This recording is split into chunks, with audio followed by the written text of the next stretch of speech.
السلام علیکم dear friends, welcome to the channel جو کہ ہے ایپیسوڈک ناول سٹوریز دید مون، جس کو لکھا ہے مصباح نے، اور اس کی قسط نمبر ہے 1۔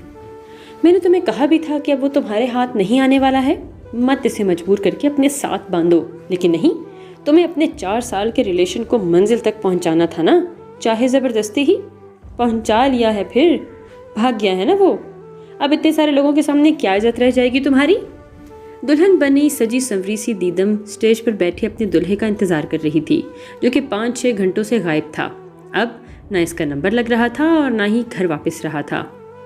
دیدم کی نظریں انٹرسٹ سے بار بار ناکام لوٹ رہی تھیں۔ اس کے دل میں ایک ہی موہوم سی امید تھی کہ شاید شاذر وقت رہتے لوٹ آئے، شاید اس کا پیار آج اسے ذلیل نہ کرے، لیکن وقت کے گزرنے کے ساتھ ساتھ لوگوں کی باتوں اور چپتی نظروں سے وہ اپنا سر جھکائے جا رہی تھی۔ بار بار گھر والے آ کر اسے باتیں سنائے جا رہے تھے۔ ابھی بھی اس کی امی اس کے پاس بیٹھی غصے ہو رہی تھیں۔ گھنی پلکوں کی باڑ نے اس کی خوبصورتی کا ناچ جیسے نیلی آنکھیں چھپا رکھی تھیں۔ اپنی ماں کی سخت باتوں کو برداشت کرتے ہوئے اس کی آنکھوں سے ایک آنسو پھسل کر گلابی گالوں پر بہہ گیا۔ امی، آپ پریشان نہ ہو، شاذر آ جائے گا، ہو سکتا ہے اس کے ساتھ کوئی حادثہ ہو گیا ہو یا کہیں اور کام میں پھنس گیا ہو، مجھے یقین ہے وہ آ جائے گا۔ مدھم سی لرزتی ہوئی آواز میں اس کی ماں کو بھی امید دلانا چاہی۔ ڈارک سرخ لپسٹک میں چھپے اس کے لب بھی کپ کپا رہے تھے۔ اس پل گیٹ سے گاڑی انٹر ہوئی۔ اس کی آواز سن کر دیدم کی خالی آنکھیں چمک اٹھی۔ نیلی آنکھوں میں بیک وقت خوشی کے کئی رنگ لہرائے، اور زبین یعنی کہ دیدم کی امی گاڑی کی آواز سنتے اٹھ کر سٹیج سے نیچے اتر گئی۔ مون بھائی! ماں کے جانے کے بعد اس کی نظریں انٹرسٹ پر ہی جمی ہوئی تھیں، جہاں سے شاذر کو آنا تھا، جسے دیکھنے کے لیے اس وقت دیدم کی آنکھیں ترس رہی تھیں، لیکن شاذر کے بڑے بھائی یعنی کہ اپنے تایا زاد مون کو آتے دیکھ کر اس کا چہرہ پھر سے مرجھا گیا۔ مون آج 5 سال کے بعد پاکستان لوٹا تھا۔ گریجویشن کے بعد وہ اپنی تعلیم مکمل کرنے لندن چلا گیا تھا، لیکن اس کے آنے کی خبر گھر میں کسی کو بھی نہیں تھی۔ شاید وہ گھر والوں کو سرپرائز دینا چاہتا تھا، اس لیے اس نے کسی کو بھی اپنی آمد کا نہیں بتایا تھا۔ کہاں ہو تم شاذر؟ پلیز آ جاؤ، خدا کا واسطہ ہے اب تو لوٹاؤ، سب لوگوں کی نظروں کا مرکز بن گئی ہوں میں۔ نم آنکھوں سے اپنے ہاتھوں کو گھورتے ہوئے دل میں اس کی منتیں کیے جا رہی تھی۔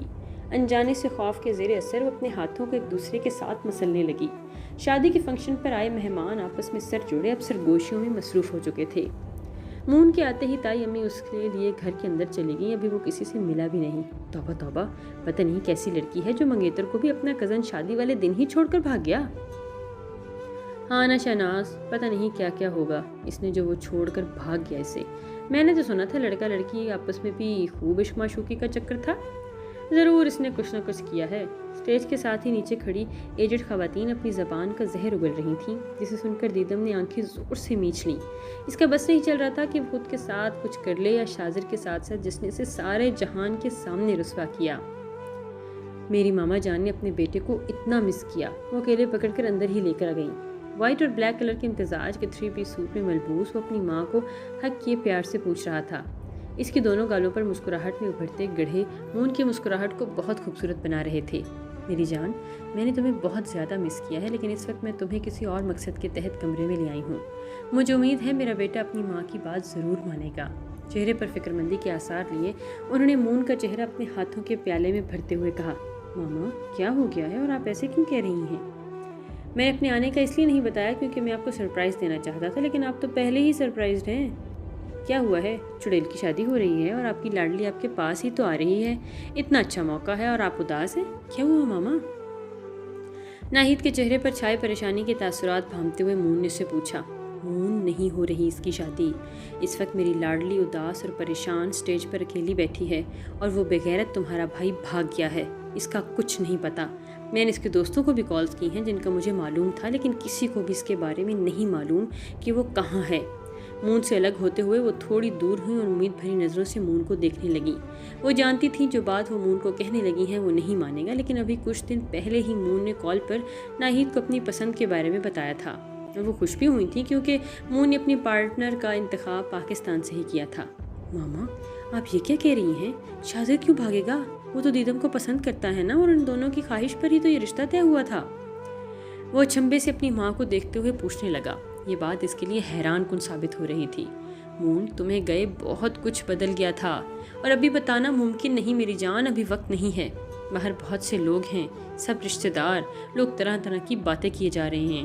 اب اس سب کو تم ہی سنبھال سکتے ہو میری جان، انہوں نے بند دروازے کو دیکھتے ہوئے کہا تو مون کی آنکھوں میں حیرت ابھری۔ نہیں ماما، آپ جانتی ہیں کہ میں یہ نہیں کر سکتا، اور وجہ بھی آپ کو بتا چکا ہوں کچھ دن پہلے۔ اگر ندا کی بات نہ بھی ہوتی تو بھی میں کبھی ایسا سوچ نہیں سکتا تھا۔ دیدم میری چھوٹی بہن کی طرح ہیں۔ اپنی ماں کی آنکھوں میں موجود التجا کو وہ سنے بغیر سمجھ گیا، اور فوراً سے پہلے اس نے انکار بھی کر دیا۔ میری جان پلیز سمجھنے کی کوشش کرو، دیدم کی زندگی کا سوال ہے، اس پر طرح طرح کی باتیں اور تانے کسے جائیں گے، اور صرف دیدم کی بات نہیں، ہمارے خاندان کی عزت کا سوال ہے۔ تم اسے نکاح کر لو پلیز۔ ناوید اس کا ہاتھ پکڑے الجھتے انداز میں بولی، ماما پلیز میں نہیں، آپ سمجھنے کی کوشش کریں، میں نہیں کر سکتا اس کے ساتھ نکاح، کبھی بھی نہیں، پلیز مجھے فورس نہ کریں۔ ناہید کی باتوں سے اس کے چہرے پر سے مسکراہٹ غائب ہو چکی تھی اور وہ رخ موڑے کھڑا ہو گیا۔ مون تم شاید بھول رہے ہو کہ بھائی صاحب کے ہم پر کتنے احسانات ہیں۔ ہم 3 سال کے تھے جب تمہارے پاپا کی ڈیتھ ہو گئی تھی، تب سے وہی جنہوں نے تمہیں دونوں بھائیوں کو اپنی اولاد کی طرح بلکہ اس سے بڑھ کر چاہا اور تم لوگوں کو اس مقام تک پہنچایا، اور آج جب انہیں تمہاری ضرورت پڑی ہے تو تم ایسے رخ موڑ رہے ہو۔ 4 گھنٹے ہو گئے ہیں وہ شاذر کو ڈھونڈنے کے لیے نکلے ہوئے ہیں، تم نے ایک بار ان کے جھکے ہوئے سر کو دیکھا ہوتا تو کبھی ایسے رخ نہ موڑتے۔ خیر تم اب خود مختار ہو، اپنے فیصلے خود ہی کرو گے، میری بات کس لیے مانو گے؟ جاؤ اپنے بھائی کی طرح، تم اس انسان کو سارے زمانے کے سامنے شرمندہ ہونے کے لیے چھوڑ دو، جس نے کبھی تم لوگوں کے منہ سے نکلی ہوئی کوئی بات رد نہیں ہونے دی۔ آنکھوں میں نمی لیے انہوں نے مون کی چوڑی چشت کو دیکھا تھا، لیکن اس کے وجود میں ہنس کی کوئی جنبش نہیں ہوئی تھی۔ ماما میں سمجھاتا ہوں اور میں چاچو کی بہت عزت بھی کرتا ہوں، آپ جانتی ہیں، لیکن آپ مجھے ہی کیوں قربانی کا بکرا بنانا چاہتی ہیں؟ میں خود شاذر کو ڈھونڈ کر لاتا ہوں، ابھی جا کر، دنیا کے جس کونے میں بھی ہوا میں اسے وہاں سے گھسیٹ کر لے آؤں گا، بس آپ تھوڑا انتظار کریں۔ ناہید کی مشکل باتیں سن کر وہ ان کی جانب مڑا اور ایک عزم طریقے سے لہجے میں بولا، لیکن ناہید جو چاہتی تھی وہ مون بھی کرنے کو تیار نہیں تھا۔